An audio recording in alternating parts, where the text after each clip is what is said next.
सुप्रभात मेरे बच्चों। आज मैं आपको हिंदी व्याकरण पढ़ाने जा रही हूँ। इसमें पहला टॉपिक है आपका भाषा। पहला टॉपिक है भाषा, जिसको हम लैंग्वेज कहते हैं। ये आज आपका टॉपिक है, ग्रामर में है। इसकी एक अलग कॉपी बना लीजिएगा आप लोग, 2 लाइन वाली। और जो मैं एक टॉपिक पढ़ाऊंगी उसके बाद 1-2 क्वेश्चन आंसर आपको दूंगी, आप उसको लिख लीजिएगा। भाषा, लैंग्वेज। हम लोग सभी लोग एक दूसरे से अपनी भाषाएं बोलते हैं, आदान प्रदान अपने विचारों का करते हैं। तो उसको क्या कहेंगे, किस शब्द को भाषा कहेंगे या कैसे उसको हम व्यक्त करेंगे, हाँ इसी को भाषा कहते हैं। तो इसी के बारे में आज हम बातचीत करने जा रहे हैं। जैसे यहाँ पे एक फिगर दिख रहा है ना कि कमर तोड़ महंगाई, और क्या लिखूं, यह रही ना बात, हाँ मैं सुन रही हूँ। इसमें 3 या 4 चित्र दिए गए हैं। एक में एक पेपर पढ़ रहे हैं, एक में एक गर्ल लिख रही है, एक में 2 दोस्त आपस में बात कर रहे हैं और एक में लड़की फोन पर बात कर रही है। अब आइए, उपर्युक्त चित्रों में पिताजी समाचार पत्र पढ़ रहे हैं। उपर्युक्त चित्रों में पिताजी समाचार पत्र पढ़ रहे हैं। दूसरे में नमिता पत्र लिख रही है। ये दूसरा चित्र है आपका। ग में रवि और अभय बातचीत कर रहे हैं। रवि और अभय बातचीत कर रहे हैं। प्रभा टेलीफोन सुन रही है। प्रभा टेलीफोन सुन रही है। अब ये सभी लोग, कोई लिख करके बात कर रहा है, कोई पढ़ करके कर रहा है, कोई बोल करके कर रहा है। अब देखिए, पिताजी समाचार पत्र के माध्यम से दूसरों के विचार पढ़कर समझ रहे हैं। दूसरे उसको पेपर में क्या लिखे हैं वो पढ़ करके वो समझ रहे हैं। नमिता अपने मन की बात पत्र में लिखकर प्रकट कर रही है। वो भी भाषा है, लिखकर प्रकट कर रही है, भाषा है। रवि और अभय अपने मन के विचार व बातें प्रकट कर रहे हैं। एक दूसरे से अपने मन के विचार प्रकट कर रहे हैं, वो भी, वहां पर भी भाषा यूज हो रही है। तथा प्रभा दूसरे के विचारों को फोन पर सुनकर समझ रही है। अर्थात वो दूसरे के विचारों को सुनकर समझ रही है, वो भी एक भाषा ही है। अब देखिए, अतः स्पष्ट है कि मानो दूसरे के भावों व विचारों को पढ़कर अथवा सुनकर तथा अपने विचारों को बोलकर अथवा लिखकर दूसरों तक पहुंचा सकता है। एक ये हुआ कि भाषा और विचारों को पढ़कर और सुनकर तथा अपने विचारों को लिखकर और बोलकर पहुंचाया जा सकता है। अब देखिए, भाषा इस सब को का क्या निकला कि भाषा वह साधन है जिसके द्वारा मनुष्य अपने मन के भावों और विचारों को बोलकर अथवा लिखकर व्यक्त करता है और दूसरे के विचारों को सुनकर अथवा पढ़कर ग्रहण करता है। ठीक है, इसमें ये फिगर दिया गया है ना भाषा में कि कहीं दूसरे के विचारों को पढ़कर और ये सुनकर के हो रहा है। और 2 बातें क्या कही है, अपने मनोभाव को लिखकर और बोल करके। 4 बातें इसमें कही गई हैं और ये 4 चित्र है कि भाषा वह साधन है जिसके द्वारा मनुष्य अपने मन के भावों और विचारों को ये बोलकर, ये दोनों बोल करके और या लिखकर व्यक्त करता है अपने मनोभाव को। और क्या करता है, और दूसरे के विचारों को सुनकर अथवा पढ़कर, सुनकर और पढ़कर ग्रहण करता है। ये हुई आपका भाषा, हम भाषा कहते हैं इनको। अब आइए देखते हैं कि भाषा के रूप कितने होते हैं। भाषा निम्नलिखित 2 रूपों में प्रयोग होती है। 2 रूपों में, मौखिक भाषा, लिखित भाषा। मौखिक भाषा और लिखित भाषा, भाषा के 2 रूप।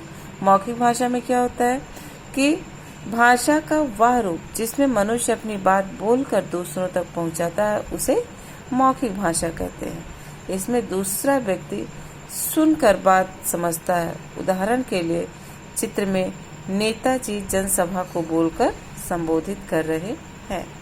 सही है कि मौखिक भाषा भाषा का वह रूप है जिसमें व्यक्ति अपने विचारों को बोलकर दूसरों को पहुंचाता है। बोल करके, जैसे आप किसी, यहाँ पर भी है ये चित्र कि बोल करके एक दूसरे से अपने विचारों को पहुंचा रहे हैं, उसे मौखिक भाषा कहते हैं। एवं दूसरा व्यक्ति सुन करके समझता है, उसे हम मौखिक भाषा कहते हैं। लिखित भाषा क्या होगी? लिखित भाषा व्यक्ति भाषा के जिस रूप द्वारा अपनी बात लिखकर दूसरों तक पहुंचाता है, उसे लिखित भाषा कहते हैं। यहाँ पे ये चित्र भी दिखाया गया है कि गुड़िया है वो लिख रही है, और यहाँ पर भी ये लिखित भाषा के उदाहरण है कि अपने मनोभाव को जो लिख करके व्यक्त करता है, उसे लिखित भाषा कहते हैं। पत्रों, समाचार पत्रों, पत्रिकाओं और पुस्तकों में प्रयुक्त होने वाली भाषा लिखित भाषा होती है। अब ये उदाहरण भी दिए हैं कि पत्रों, समाचार पत्रों, पत्रिकाओं और पुस्तकों में प्रयुक्त होने वाली भाषा लिखित भाषा होती है। हमें परीक्षा में पूछे गए प्रश्नों के उत्तर लिखित भाषा में देने पड़ते हैं। ठीक है, अब हमने यहाँ पे क्या क्या समझा कि हम भाषा किसे कहते हैं। सबसे पहले तो भाषा वो साधन है जिसके द्वारा मनुष्य अपने मन के भाव विचारों को बोल करके व्यक्त करता है, और दूसरे को बोलकर अथवा लिख करके व्यक्त करता है, और दूसरे के विचारों को सुनकर अथवा पढ़कर ग्रहण करता है। भाई हम अपने विचारों को दूसरों पर कैसे कैसे समझाते हैं दूसरों को? या तो बोलते हैं या तो उसको लिखकर समझाते हैं, यही तो है ना। और दूसरे के विचारों को हम कैसे ग्रहण करते हैं? पढ़कर और सुन करके। 4 बातें हुई ना, बोलकर, लिखकर, पढ़कर, सुनकर। इसको हम भाषा कहेंगे। और भाषा के हम क्या जाने? भाषा के 2 रूप, मौखिक भाषा और लिखित भाषा। मौखिक भाषा जो हम मौखिक भाषा कहते हैं कि जो हम अपनी बात को बोलकर दूसरों तक पहुंचाते हैं, उसे हम मौखिक भाषा कहते हैं। अब आइए और एक भाषा और भी इसमें बता रहे हैं कि कभी कभी हम अपने विचारों या भावों को संकेतों द्वारा भी दूसरों तक पहुंचाते हैं, संकेत के माध्यम से। कैसे? इस प्रकार के संकेतों से बिना बोले बिना लिखे विचार प्रकट किया जाता है और समझ लिया जाता है। तथापि संकेत और संकेत चिन्हों द्वारा विचार किसी विवशता और असमर्थता के कारण व्यक्त किए जाते हैं। संकेत चिन्ह अथवा विचार किसी विवशता अर्थात तो मजबूर हो या असमर्थता के कारण सांकेतिक भाषा का प्रयोग किया जाता है, जो अपने आप में न तो पूर्ण होता है और न ही स्पष्ट होता है। अतः भाषा के इस रूप की गिनती व्याकरण में नहीं की जाती है।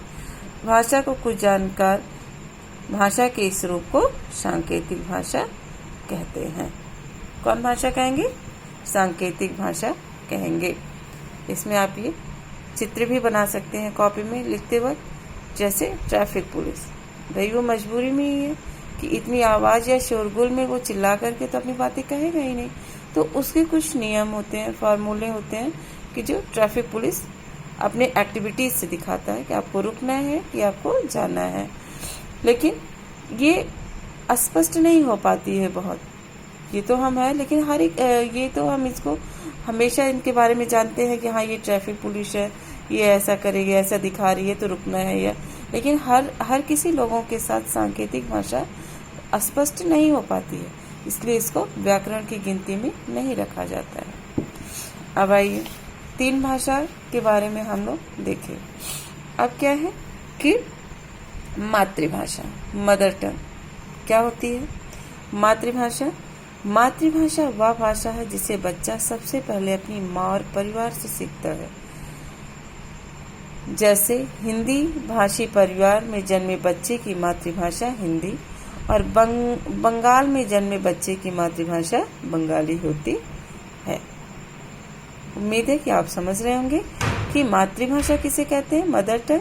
कि मातृभाषा वो भाषा है जिसे बच्चा सबसे पहले अपनी माँ अथवा परिवार से सीखता है। वह परिवार से सीखता है। जैसे हिंदी भाषी परिवार में जन्मे बच्चे की मातृभाषा हिंदी और बंगाल में जन्मे बच्चे की मातृभाषा बंगाली होती है। राष्ट्रभाषा, नेशनल लैंग्वेज।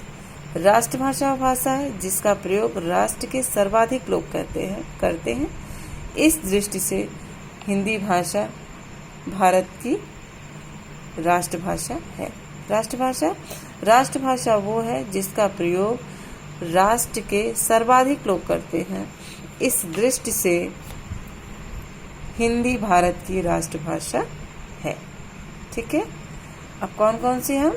मातृभाषा और राष्ट्रभाषा। जैसा कि शब्द से स्पष्ट है कि मातृभाषा कि जो हम अपने जहाँ बच्चा जन्म लेने के बाद पहली बार अपनी माँ और अपने परिवार से जो भाषा सीखता है उसे हम मातृभाषा कहते हैं। और हिंदी भाषी परिवार में बच्चे का जन्म जब होता है तो हिंदी, और बांग्ला भाषी परिवार में अगर बच्चे का जन्म होता है तो शुरू से बंगाली, तो बंगाली उनकी मातृभाषा हो गई। और राष्ट्रभाषा में ये अंतर होता है कि जिसे पूरा राष्ट्र जिस भाषा को सर्वाधिक प्रयोग करते हैं उसे हम राष्ट्रभाषा कहते हैं। ये आप एक बार पढ़ लीजिएगा, समझिएगा। इसके बाद हम इसमें भाषा से संबंधित 2 क्वेश्चन दे रहे हैं, उसको आप पूरा कर लीजिएगा। ये आपकी व्याकरण की कॉपी में होगी। धन्यवाद।